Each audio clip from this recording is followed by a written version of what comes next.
kita review satu-satu pekerjaan, apa-apa saja pekerjaan saya. Nah, tahun 2000-2001 saya tamat SMA sebagai alumni termuda. Waktu itu usia saya baru 17 tahun. Saya naik ke kota Makassar sebagai kota kelahiran saya, karena selama ini saya SMP dan SMA-nya di Nrekang.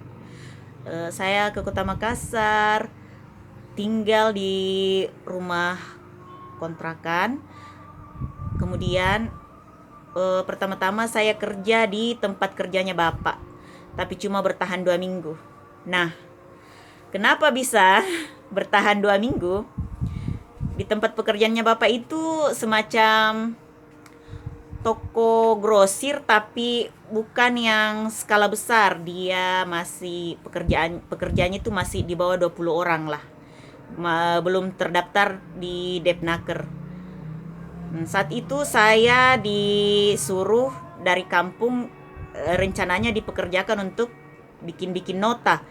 Tapi sesampai di sana, ternyata selain bikin-bikin nota, kalau sudah habis jam kerja, sudah tutup toko, saya juga merangkap bantu-bantu mbak asisten rumah tangga, bantu-bantu di dapur. Nah, penyebab saya keluar dari situ, pernah suatu hari ada sales mesin cuci datang. Sales mesin cuci tersebut membawa mesin cuci naik ke lantai 2 di kamar pembantu, di kamar asisten rumah tangga, di kamar asisten rumah tangga. Nah, di situ saya yang masih belia, baru 17 tahun, baru tamat SMA, mencoba untuk digombal sama sales mesin cuci tersebut. Bahkan dia sampai ingin merangkul, tapi saya tolak. Terus dia bilang, alah, cuma pembantu saja, jual mahal. Di situ hati saya sakit. Langsung saya bilang sama bapak saya, besok saya mau keluar. Masa saya tukang nota dibilangi begitu? Nah, saya keluar. Waktu itu belum hijrah ya, masih mengkelas-kelaskan pekerjaan. Terus saya pindah, ada masa-masa jeda, saya mencari-cari pekerjaan, menghubungi keluarga, orang-orang terdekat, apakah ada pekerjaan. Akhirnya saya dapat pekerjaan menjadi karyawan kontrak di Harimas, Pasar Sentral, Makassar. Karyawan kontrak di sini maksudnya hanya dipakai ketika mendekati Ramadan. Karena sebelum pandemi, semua toko-toko pakaian di Makassar itu 3 bulan sebelum Ramadan itu sudah mencari karyawan kontrak, karena tokonya ramai diserbu kalau sudah bulan puasa. Jadi saya di situ diangkat menjadi karyawan kontrak. Nah, disitulah awal mulanya saya mencintai yang namanya pekerjaan yang hedon. Karena pekerjaan kayak SPG atau pramuniaga itu diharuskan untuk tampil cantik. Nah, di situ saya menikmati pekerjaan saya karena kita make up, baju mentereng, cantik, pakai high heels. Saya menikmati pekerjaan saya. Sampai habis masa kontrakan saya, terjadi pengurangan karyawan, terus saya keluar, baru lagi saya cari pekerjaan. Nah, saya lulus lagi di Harapan Baru Department Store, masih pramuniaga pakaian. Di sini saya kerja hampir 1 tahun di Harapan Baru Department Store dengan 2 kali pindah cabang. Pertama di bagian baju baby, Mall Ratu Indah, lantai 3. Terus dipindahkan ke Pengayoman yang outletnya yang dekat Mall Panakukang sekarang. Tapi waktu itu sekitar tahun 2002, jalanan di dari Perumnas ke Pengayoman itu masih sering kebanjiran. Nah, setiap kebanjiran saya selalu terlambat, maka cek-log saya merah. Akhirnya saya ditegur, terus diturunkan menjadi cleaning. Hati saya sakit, saya keluar. Begitu, pokoknya kalau hati saya yang tercederai, saya keluar. Pekerjaan apapun yang kau kasihkan ke saya Sebenarnya saya tidak sakit kalau saya dikasih jadi cleaning, karena itu adalah hukuman yang diberikan karena saya sering telat karena jalanan kebanjiran. Tapi ada seorang eksekutif di Harapan Baru yang mengatakan, apalagi pekerjaan begitu tidak ada harganya. Itu memang dihukum begitu. Sebenarnya itu secara halus kau sudah mau dikasih keluar. Jadi saya dengar, saya bilang, oh sebelum saya dikasih keluar, saya keluar. Seperti itu. Selepas dari Harapan Baru, alhamdulillah dapat lagi pekerjaan. Kali ini di sebuah bioskop kecil bernama Swizy Cinema, Mall Ratu Indah, lantai 4. Di situ saya bekerja, tidak pernah dikasih keluar sampai perusahaannya gulung tikar 2,5 tahun. Karena saya menikmatinya. Di situ pekerjaannya, kostumnya seperti pramugari, pakai batik, terus rok panjang ada belahannya sampai di paha. Nah, saya belum pakai jilbab saat itu, maaf, belum pakai jilbab. Jadi masih sanggul, terus apalagi make up full, pakai high heels, pakai baju pramugari. Di situ saya tidak keluar karena tidak ada yang menyakiti hati saya. Manajemen tidak turut campur, teman-teman kompak, tidak ada saya dapat yang iri-iri, kami saling mendukung. Saya tidak keluar, tapi persaingan bisnis mengharuskan Swizy Cinema tutup. Dia menjelang tahun 2004, Swizy Cinema tutup. Saya dibujuk oleh tante saya, Tante Ria, untuk ikut di salonnya di Wonomulyo, Polewali Mandar, Sulawesi Barat, sekaligus untuk belajar sama beliau. Karyawan merangkap belajar, karena saya memang digadang-gadang untuk mewarisi ilmu beliau lah ceritanya. Akhirnya saya ke Polmas, ke Polewali Mandar, ke Wonomulyo, ikut kerja salon. Pertama-pertama hanya membersih-bersihkan. Saya diberlakukan oleh tante saya seperti karyawan yang lain. Tidak ada membedakan antara ponakan dengan karyawan. Saya di situ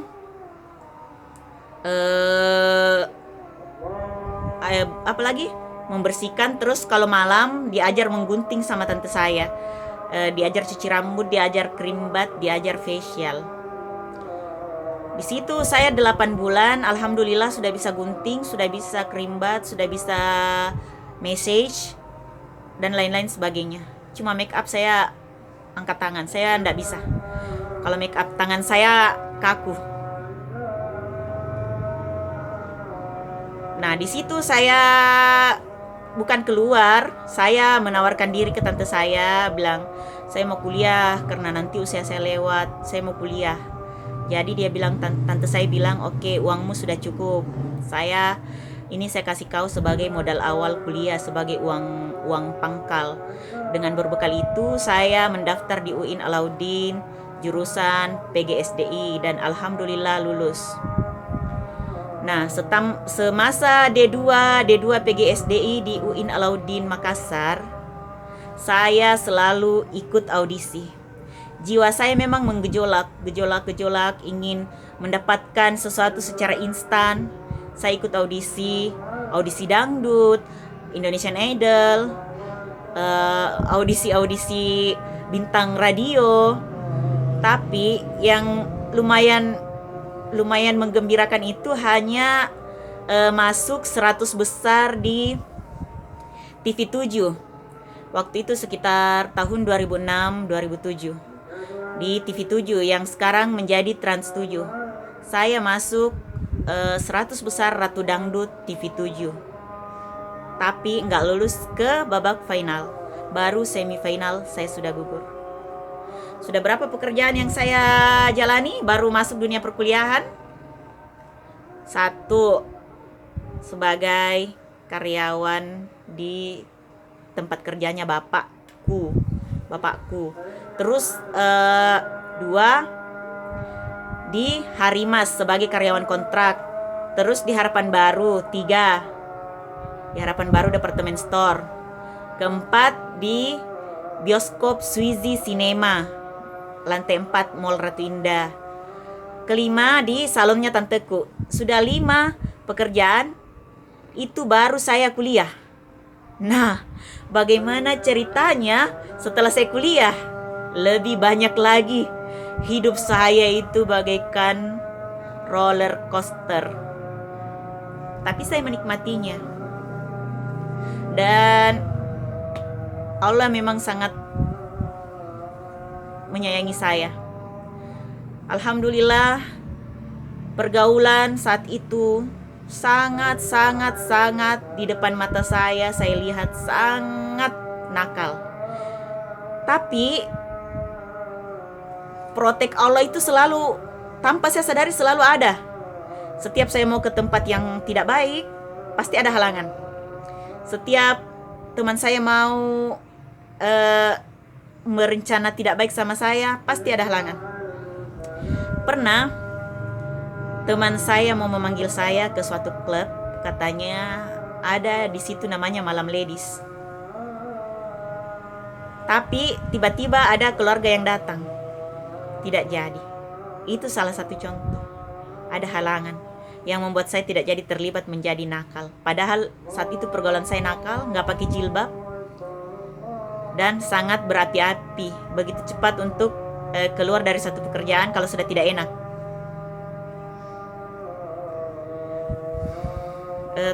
Saya kuliah di UIN Alauddin selama 2 tahun PGSDI. Selesai, saya pulang kampung. Di kampung menunggu mencari tempat honor, nggak dapat. Tiba-tiba Presiden SBY saat itu mengeluarkan surat edaran bahwa tidak boleh mengajar kalau cuma tamatan diploma 2. Nah, mau tidak mau, saya harus melanjutkan kuliah saya kembali. Maka saya meminta izin ke tante-tante saya yang saya sudah anggap sebagai orang tua untuk naik lagi ke Makassar, kuliah lagi di UIN, transfer S1. Alhamdulillah, saya lulus di Pendidikan Agama Islam S1. Di situ mulai dari 2004 sampai 2006 saya diploma 2 PGSDI. Ada jeda 2006 ke 2007 saya tidak ngapa-ngapain, saya cuma di kampung cari tempat honor. 2007 saya datang, pertengahan 2007 saya datang lagi transfer sampai Maret 2010 saya yudisium S1. Detik-detik mengerjakan skripsi, saya tidak tinggal diam.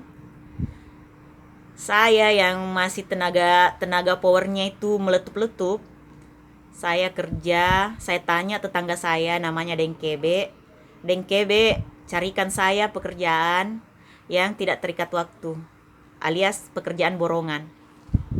Oke, Dengkebe mencarikan saya. Dia mendapatkan pekerjaan kepada saya, dia mendapatkan saya pekerjaan yaitu tukang sortir telur ikan tuing-tuing. Kalau bahasa Indonesianya ikan terbang. Dia mendapatkan pekerjaan saya itu. Saya terima ya, karena itu cuman selingan, dan itu saya tidak hitung pekerjaan yang begitu karena itu borongan. Kalau saya kuat, saya kerja banyak. Kalau tidak. Kalau saya kuliah, saya tidak datang. Karena kan kerjanya di gudang. Terus tidak pakai ceklok. Kita cuma kerja. Terus kalau kita mau tinggalkan, kita ikat karungnya supaya tidak diambil sama teman. Kita ikat, kita taruh tanda supaya tidak diambil sama teman kerja yang lain. Kita taruh tanda biar kita tinggalkan beberapa hari, kita pergi kuliah tidak apa-apa. Jadi begitu saya alhamdulillah dapat juga dari situ, lumayan lah pembeli. Dulu kan belum ada Android, terus HP Nokia itu untuk SMS itu pulsa masih mahal, jadi pembeli pulsa lah. Nah, setamat kuliah di UIN, saya disuruh sama keluarga saya. Setamat S1 di UIN, saya disuruh sama keluarga saya, kamu cari lagi tempat honor. Tapi saya sudah kadung mendaftar di Toko Agung Alat Tulis Ratulangi Makassar. Saya sudah melihat bagaimana perbedaan gaji antara honorer dengan karyawan seperti itu kayak pramuniaga, SPG, mall. Gajinya itu standar UMR, sedangkan gaji honorer saat itu masih 300-an ribu. Saya sudah tahu itu dan saya memilih kerja di Agung. Nah, saya kerja di situ juga selama 2 tahun setengah. Adapun saya keluar, begini ceritanya. Saya mendaftar pasca sarjana setelah merasa tabungan saya cukup. Saya mendaftar pasca sarjana di Universitas Muslim Makassar.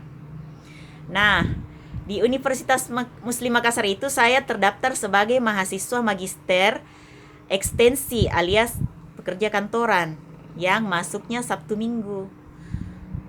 Nah, bos saya melihat ceklok saya.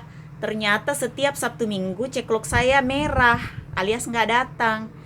Dia kasih saya SP1, surat peringatan pertama. Katanya hari Sabtu dan hari Ahad, hari Minggu itu adalah hari ramai. Kenapa kamu meninggalkan toko? Saya juga berdalih, saya kuliah, koko. Untuk orang Cina ya, panggilannya koko. Saya kuliah engko. Terus dia bilang, oke Murni, sebenarnya saya sangat tidak mau melepas kamu, tapi kamu harus memilih. Tidak boleh begini, kalau kuliah, kalau kerja. Kamu pilih kuliah atau pilih kerja? Dalam hati saya dilema juga sih. Uang saya sudah masuk di UMI, uang pembangunan sama SPP semester 1 sudah masuk. Saya lebih memilih kuliah saat itu. Dengan terhormat saya mundur dari toko Neo Agung. Tuh kan, semua pekerjaan saya keluar ada alasannya. Siapa yang tidak mau karir yang bagus? Siapa yang tidak mau menetap di suatu pekerjaan, terus karirnya naik terus sampai jadi bos, sampai jadi supervisor, sampai jadi manajer? Siapa yang tidak mau?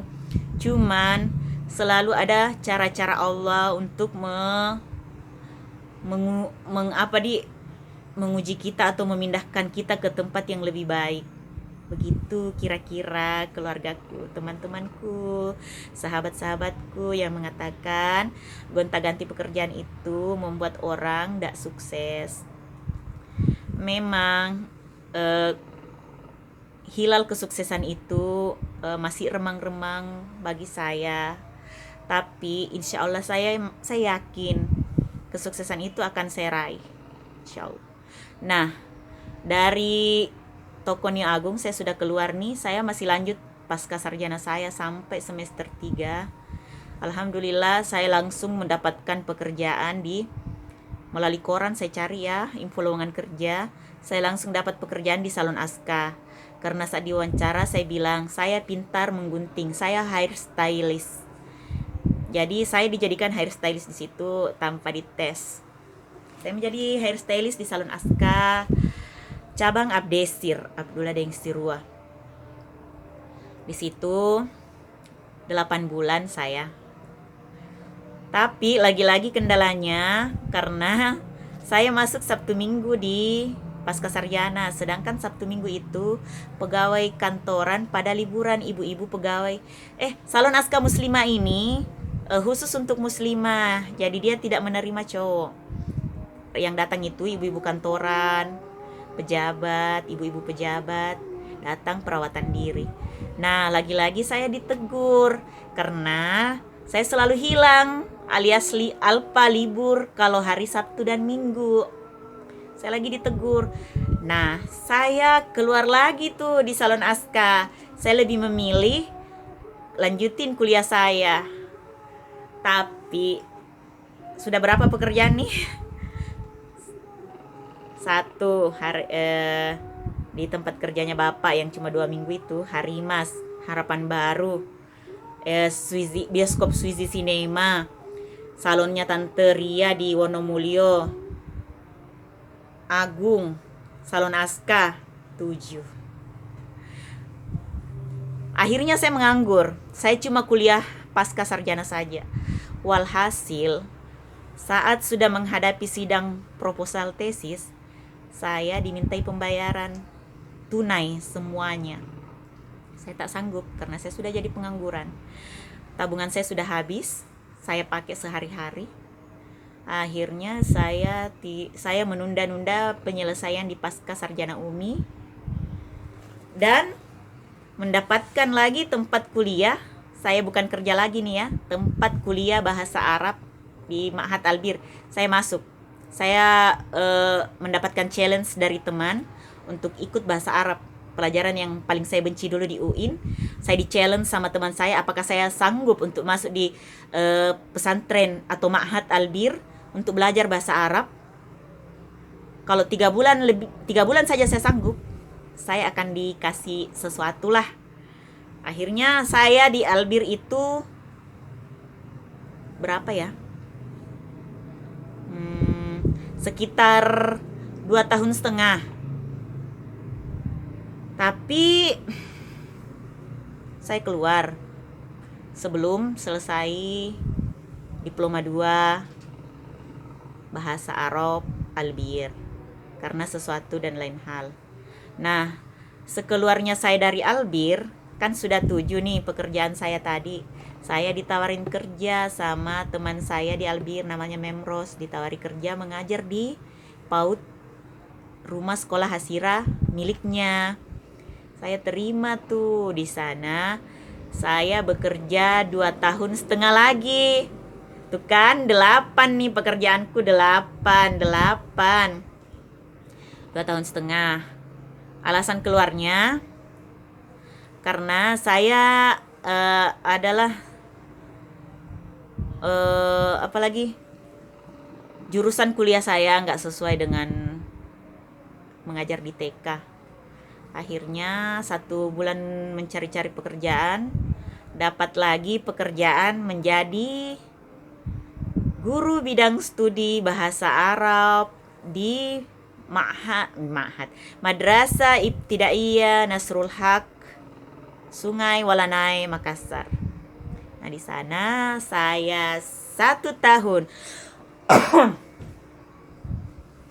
Alasan keluarnya 1 tahun saya di sana, sudah 9 pekerjaan, 9. Alasan keluarnya kembali lagi masalah finansial.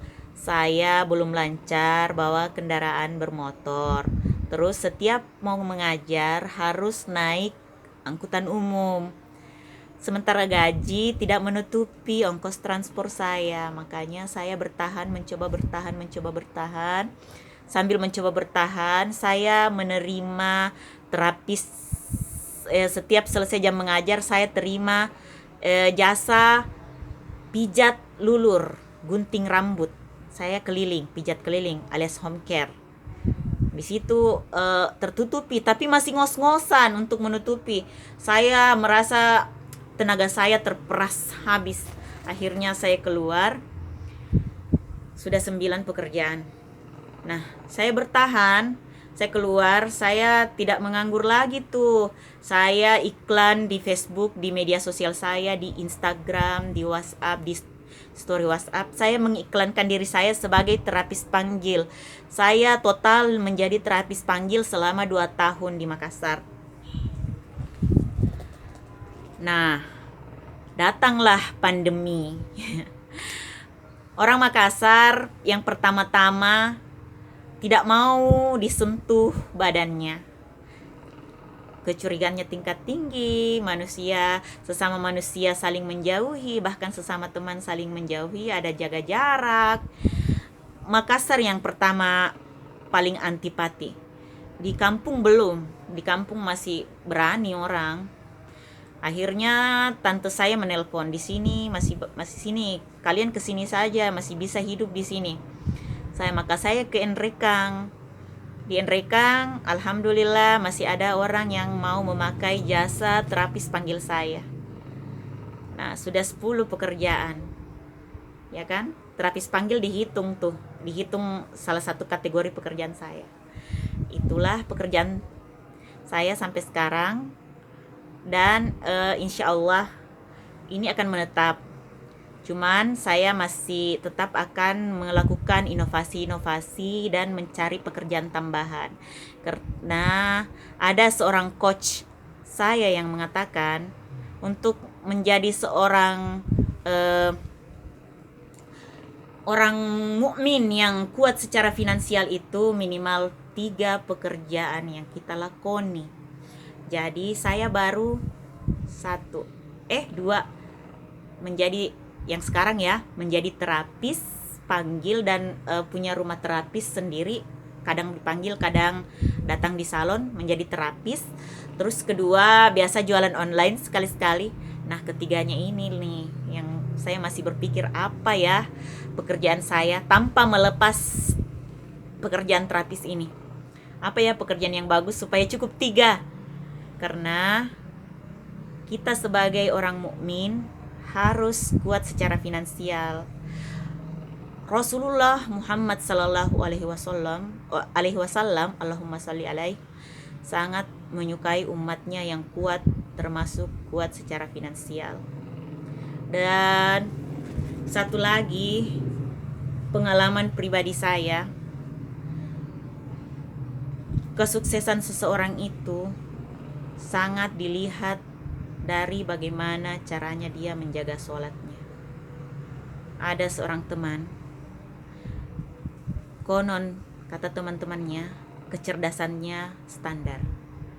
Dia juga mengakuinya, saya tidak terlalu pintar-pintar amat kak, tapi dia terangkat jadi PNS. Karena mata kepala saya sendiri melihat saat azan sudah berkumandang, dia cepat-cepat buru-buru wudhu, selalu mengawalkan sholatnya.